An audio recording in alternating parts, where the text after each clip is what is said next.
श्रीमद्भागवते महापुराणे चतुर्थस्कन्धे अथ पञ्चविंशोऽध्यायः।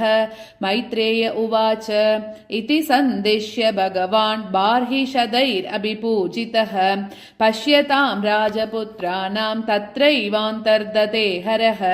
रुद्रगीतं भगवतः स्तोत्रं सर्वे प्रचेतसः जपन्तस्ते तपस्ते पुः वर्षाणामयुतं जले। प्राचीन बर्हिषं क्षत्तः कर्मसु आसक्तमानसं नारदोऽत्यात्मतत्त्वज्ञः कृपालु प्रत्यबोधयत्।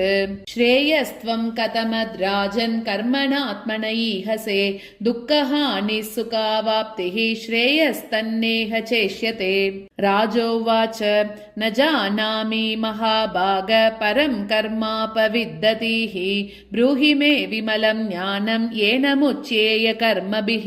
गृहेषु कूटधर्मेषु पुत्रदारधनार्दधीः न परं विन्दते मूढः ब्राह्म्यन् संसारवर्त्मसु। नारद उवाच भोः प्रजापते राजन् पशून् पश्यद्वयाद्वरे संज्ञापितान् जीवसङ्घान् निर्गृणेन सहस्रशः। एते त्वां सम्प्रतीक्षन्ते स्मरन्तो वैशसं तव सम्परेतं मयः कूटैः चिन्दन्ति उत्थितमन्यवः।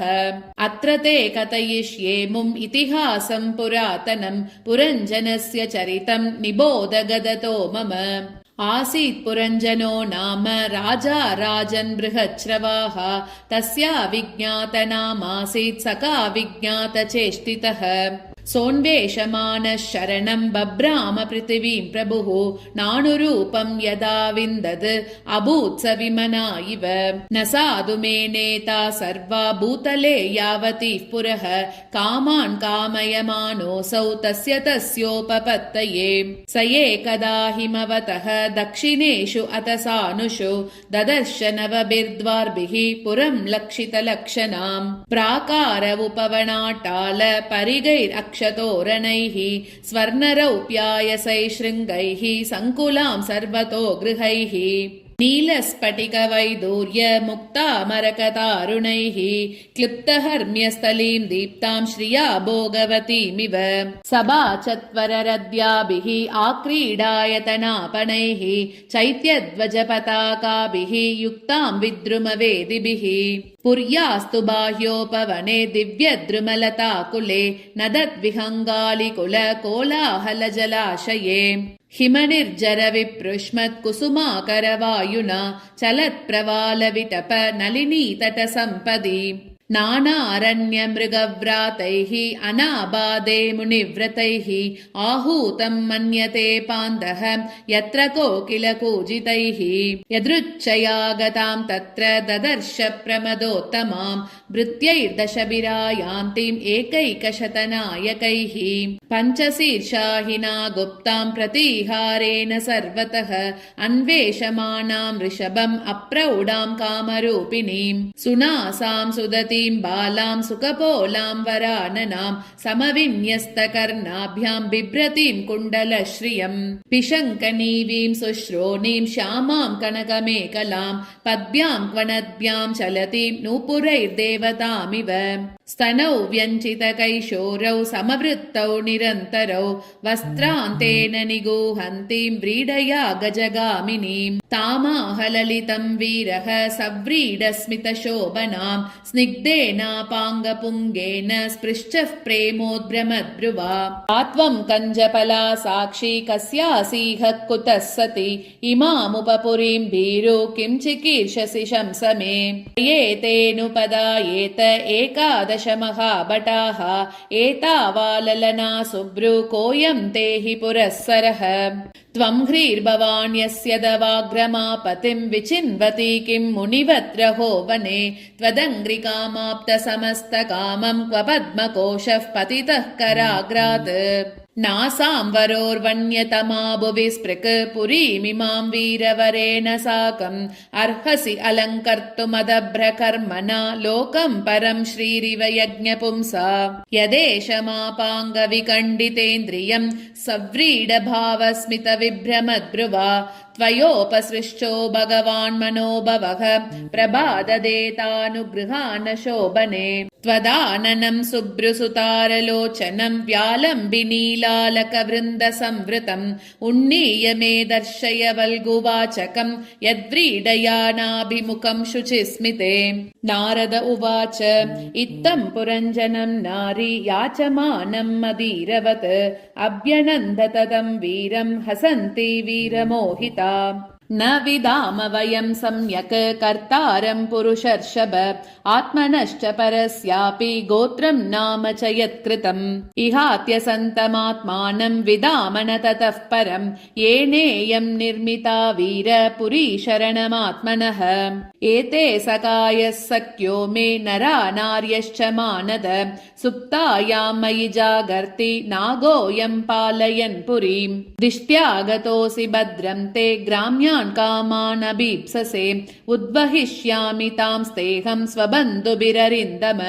इमां त्वम् अधितिष्ठस्व पुरीं नवमुखीं विभो मयोपनीतान् गृह्णानः कामभोगान् शतं समाह।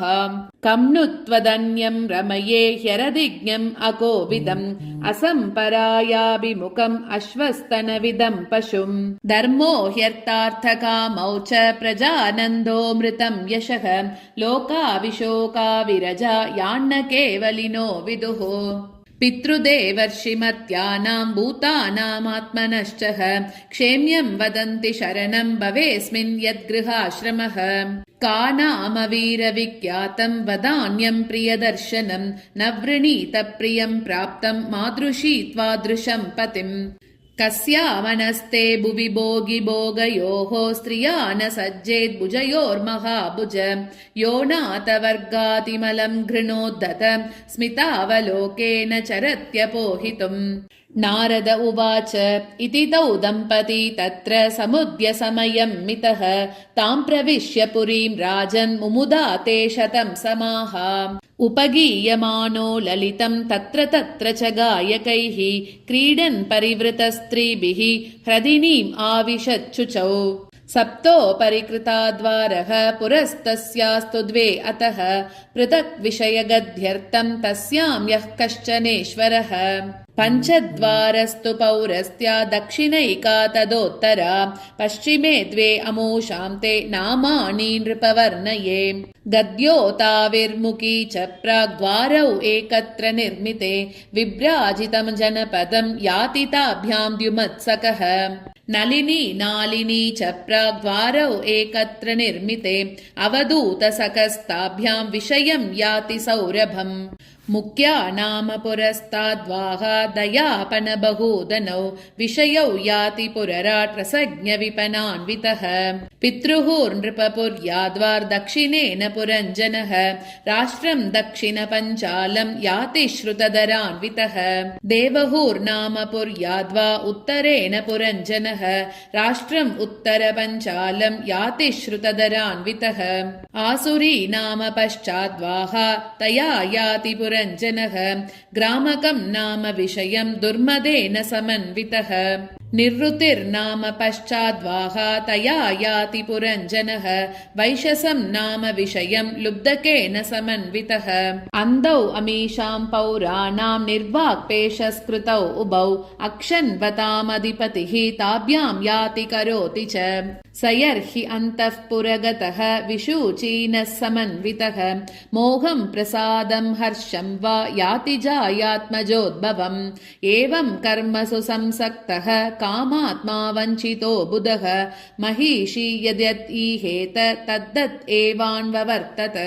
क्वचित् पिबन्त्यां पिबति मदिरां मदविह्वलः अश्नन्त्यां क्वचिदश्नाति जक्षत्यां सह जक्षिति। क्वचित् गायति गायन्त्यां रुदत्यां रुदति क्वचित् क्वचित् हसन्त्यां हसति जल्पन्त्याम् अनुजल्पति। क्वचिद्धावति धावन्त्याम् तिष्ठन्त्याम् अनुतिष्ठति अनुशेते शयानायाम् अन्वास्ते क्वचिदासतीम् क्वचित् शृणोति शृण्वन्त्याम् पश्यन्त्याम् अनुपश्यति क्वचिज्जिघ्रति जिघ्रन्त्याम् स्पृशन्त्याम् स्पृशति क्वचिच्च शोचतीम् जायाम् अनुशोचति दीनवत् अनुहृष्यति हृष्यन्त्याम् मुदिताम् अनुमोदते विप्रलब्धो महिष्यैवम् सर्वप्रकृतिवञ्चितः नेच्छन् अनुकरोति अज्ञः क्लैब्यात् क्रीडा मृगो यथा।